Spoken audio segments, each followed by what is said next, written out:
to be up on the stage at 10:37 I was gonna say. when you do this. Yes. I Thank hope I you. entertained. Thank you. So, Brenda, I think I may be up next. So first, Okay. thank you, Brenda, for just creating today's gathering, the readings, the topic, and the energy around what we're doing today. And thank you, everyone, for being here and for just sharing in this conversation and in this energy. August of last year, when we had the ordination service for myself and another minister, and then our international minister, one of the things that was in the charge to us, that as ministers, we were charged to do and committed to do, and it was probably the most troubling part about the charge. And it said that part of our task is to help people manage their dark side. Help people manage their dark side. So, what is our dark side? Usually, when we hear the word dark, we think of something that's um, bad, not healthy, secret, perverted, um, unnatural, something that we don't want to be known. And so I've given some thought to this over the last few months because whatever we're asked to help others do, it is my firm belief that we first have to do that for ourselves. So to ask someone to manage others or help others manage their dark side means that we first, as ministers, are charged with coming face to face with our dark side and managing that, or soliciting help in managing that. So the first step is, so what is our dark side? Is it those things that I shared a moment ago when we think about darkness? And as I've contemplated this, I just would like to ask you to consider that perhaps our language is faulty in our Western culture. The term dark in itself is associated with almost all things bad. But I ask you to consider this, that it is out of darkness that light comes. Light is born out of darkness, not the other way around. Life, indeed, comes out of darkness, not out of a light place. The mother's womb is a very dark place, but it is in that darkness that life begins, that it takes root, and then birth comes forth from that place. Sister Bandely shared something very interesting with us today about that underground communication system to trees. Trees and plants grow in the darkness under the dirt, in a place where we don't see. We plant in the light or in the darkness of night, but they grow under the cover of darkness. I would just, as I've contemplated this for myself, is that the complexity of the dark place within us is that it is both a place where vision may not be clear, because that's the other thing we think of when we think of darkness. Clear vision to see isn't there, but yet it's in that space where my creativity exists, where it takes root, and where it springs from. That if I am created in the image of God, and as a co-creator with God, I have gifts that bear fruit. The seeds of those gifts are stored or take root in my dark space. So it's imperative that if I am to be who I am called to be, the image of God manifested in the earth, that tilling and caring for and not ignoring or demonizing my dark side is important. And so to that point, one of my favorite passages of scripture in the book of Psalms is Psalms 139. And one of you may be familiar with that, but it's a very complex scripture because it almost flies in the face of some of our modern day theology. But it's the psalm where the psalmist begins with, "O Lord, thou hast searched me and known me.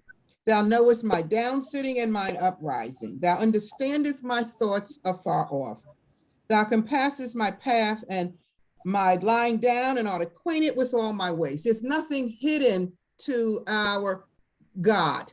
There's nothing hidden to the creator of the universe about ourselves. So point number one, whatever your dark side is, if you at all are living in some shame of that, or some confusion about that, of what others may think about that, just know this, that the God that created you knows that.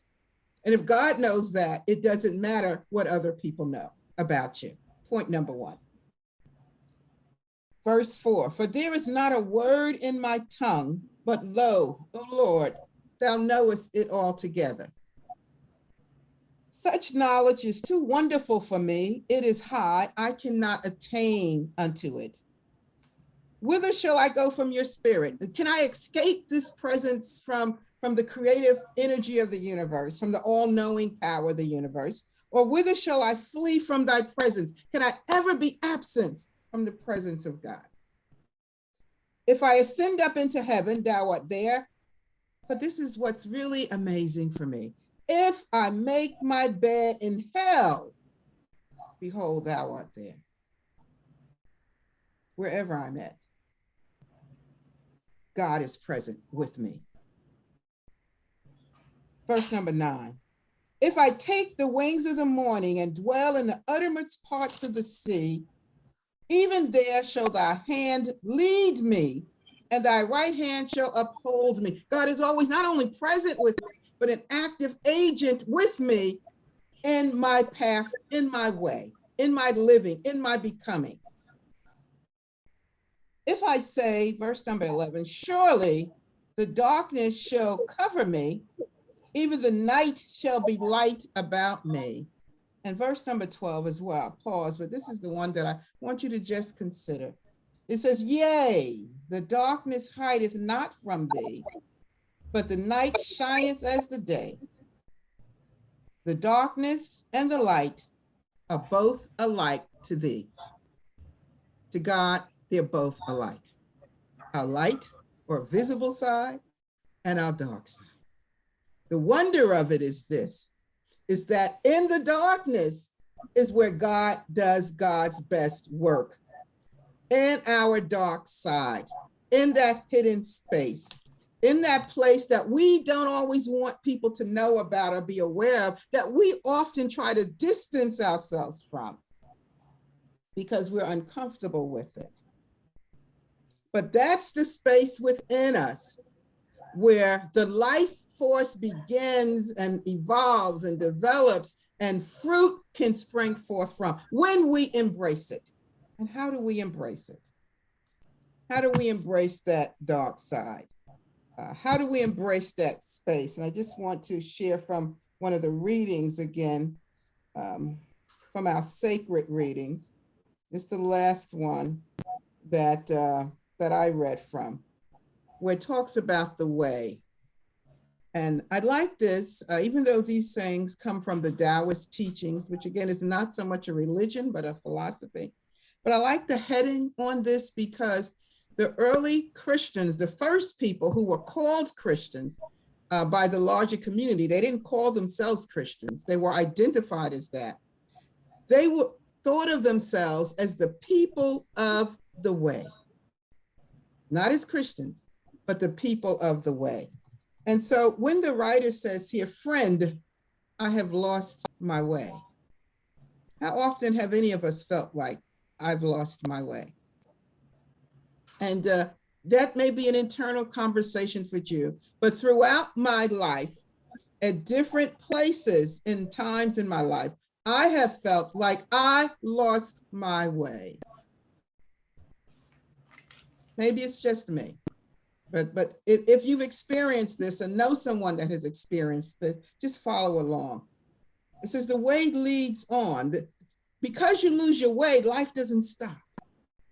And that's the conundrum, because you may have lost your way like a traveler on a path, and you have a destination in mind, and your GPS is off, and you don't know where you are at that moment in relationship to where you're trying to go. That's what it means to say I've lost my way. I set out perhaps to go to a certain destination, and I thought I was traveling on this path, but now I look up and I'm confused here, because I don't know what this road is and where this road will take me. I don't even know how I got on this road. So to lose your way, I must retrace the track. Maybe I need to turn around, go back, and try to retrace my steps. There was a song my dad sang years ago when I was a young child growing up in church, and the song was "Go Back and Get Right." Interesting lyrics, because it says, go back and get right. Don't stay in your wrong. Go back and get right. You can sing a new song. No matter how dark, you will always find light if you go back and get right. So the imagery there as a child hearing him sing this song was that, okay, there must be some kind of turnaround, and a moving back in the direction you've come from in search of where you got off track. But the writer of this sacred reading says none goes there. I mean, is it really a valid point to say you can go back? None go there. Can you retrace your steps? None go there. Can you rewind the hand of time? None go there. None. The path is always forward. Whatever place you find yourself in, how dark, how lost, how confused, the path is always forward. Then I make here my place. Can I stay here? Can I resign that this is too confusing, this is too overwhelming, and so I can't go back, and I don't know the way forward? Can I just reside here? Well, Brenda shared as she opened up this gathering that the only constant is, and I'm paraphrasing, the only constant is change. The only constant in life is change. Everything changes, whether you want it to change or not, it's changing. Even a body that no longer has life in it is changing, it's decomposing. Everything is changing. So there's no such thing as staying here. There's no here to stay. There's no road call here. There's no destination call here. The only constant is change. The road runs on. Stand still and set my face. The road runs on. Stay here, forever stay. None stay here, none. We can't. And sometimes we try to, because we will carry, and we shared this a few weeks ago, we'll load our bags with the bones of our past. We'll find a cemetery where dead things are there, decomposing, and we will try to park there in a field of death. And we'll gather the bones of yesterday and put them in our bag to go with us, but they are changing too. None can stay there. I cannot find the way. The way leads on. Oh, places I've passed, that journey's done. Yesterday is gone. We used to sing the song in church. Yesterday's gone. Beverly and another one of the wonderful women in our church used to sing this. Tomorrow may never be mine. Beverly, help me with the lyrics. Yesterday's gone, dear Jesus. Yesterday's gone, tomorrow may never be my mind. Lord, help me to take one day at a time. Day at a time. Yesterday's gone, tomorrow. In fact, tomorrow never comes. There's no such thing as tomorrow. Lord, because all we have is now. Lord, for my sake, help me to take. For my sake, for my sanity, for my maturity, for my health, for my equilibrium, for my well-being, for my managing my dark side, for my creativity. Help me to take one day at a time. Help me to live fully in this present moment. Help me to be present here. Help me to be the forgiver of myself. And what does that mean? That means that I can look at those spaces where I have the dirt and the seeds of my fruit are planted, but I can with care handle that dirt as if it's valuable too. The dirt around the ground in which I till the soil is valuable. And so I will honor all parts of me. I will acknowledge when I've been lost. And I will acknowledge that not as a regret, but I will acknowledge that as knowledge and wisdom about myself, that this is a school of life. And I've now passed another test.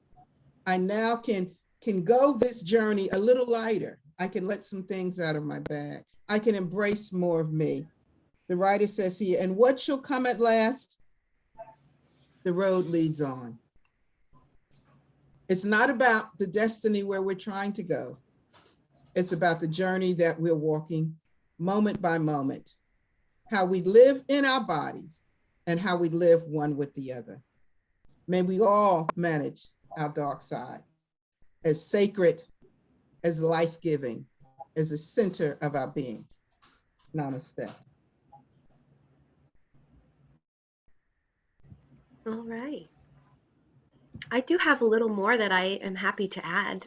Unless anyone feels moved to speak in this moment, you're welcome to. Go ahead, Brenda.